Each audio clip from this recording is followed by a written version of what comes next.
commencé assez vite, après mes études, à m'occuper du cinéma d'abord, c'était ma grande passion, et ensuite j'ai commencé à travailler avec l'image et en particulier avec la photographie. À la FNAC, je me suis retrouvée assez rapidement à diriger les galeries photographiques et à créer pratiquement de toutes pièces une collection de photos.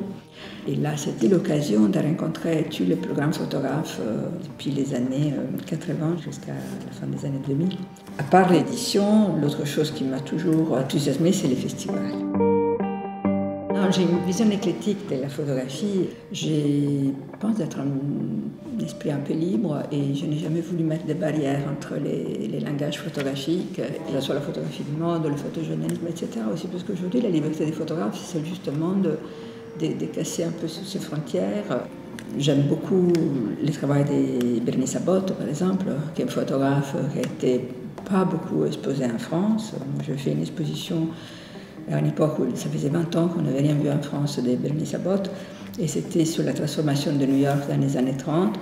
Ce que j'adore dans la photographie, c'est aussi cette possibilité d'explorer des mondes auxquels on n'a pas accès, de découvrir des choses, de rentrer dans la vie des autres et de projeter aussi nos propres imaginaires dans les images des autres. Bernard Plossu, Robert Frank, c'est une des évidences, Cartier-Bresson, enfin les noms, la liste n'en finit plus.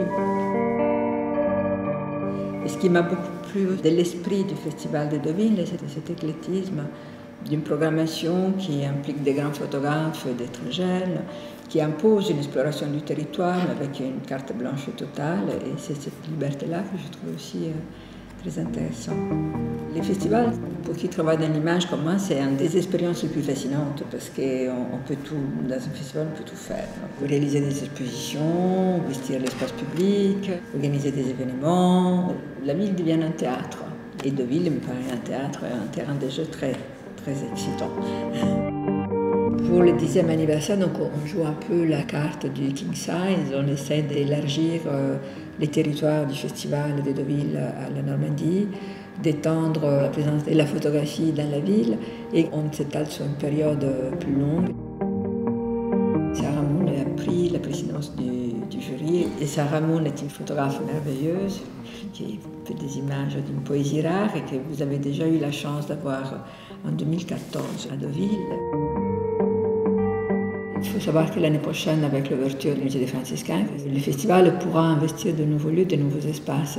Les Franciscains sont l'écran parfait pour présenter la collection de la ville en photographie et la possibilité d'inviter des artistes à faire peut-être des installations encore plus étonnantes.